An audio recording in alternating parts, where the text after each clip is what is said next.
Hi everyone, my name is Grace Steiner. This is our finals week discussion. So the question is, are you comfortable with the sort of prickly Jesus that we see in the Gospels and that Adam Bede helps us see? So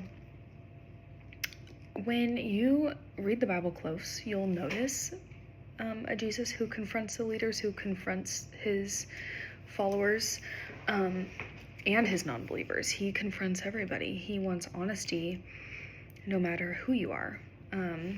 He gives severe warnings, and I wouldn't say they're threats, more warnings than threats, but he makes demands such as sacrificing your own children to prove to him that you will follow him. It's very strange.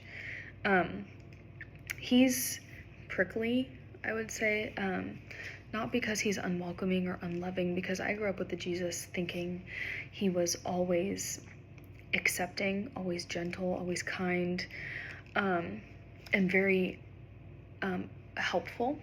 And I think he is all of those things, just not in the way that most people would expect or most people would want from him, which is the beauty, I believe, in finding your faith. But he's truthful, and he wants you to be true to yourself, and he wants you to find the answer. He's not going to give it to you. You have to want it bad enough to seek it out yourself.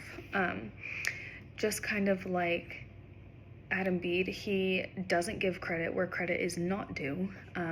He speaks the truth even when it harms others, harms himself, or costs him his friends. He expects integrity, not just within himself, but within his peers and everybody around him in his life. Like his dad, he expects righteousness almost. Like his speech at Arthur's birthday party.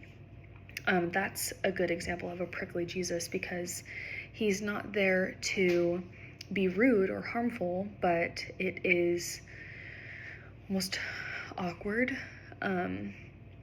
And if you don't fully understand where he's coming from or what he's trying to do, then it can feel harmful. I think being good or wanting others to be good is a harsh truth. It's hard to hear. I think the truth is hard to hear. Jesus demands not just like admiration. He doesn't just want you to love him and follow him, halfway, 1 foot in the door. He wants a full transformation. He wants you to not be blindly faithful, but the second question is, how does this challenge your own conceptions of Jesus's character? I don't think him being prickly is him being cruel. I think it's wanting better for his followers. It's him challenging your strength and your faith and what you believe in.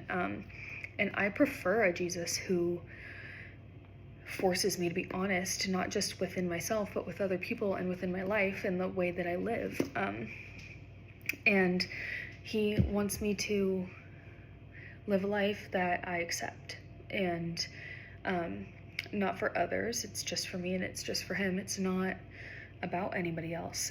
And I prefer to believe in something that forces me and challenges me to want to be better, not just being better because I have to, being better because I found the answers to my own questions with guidance, not with cheating the system. So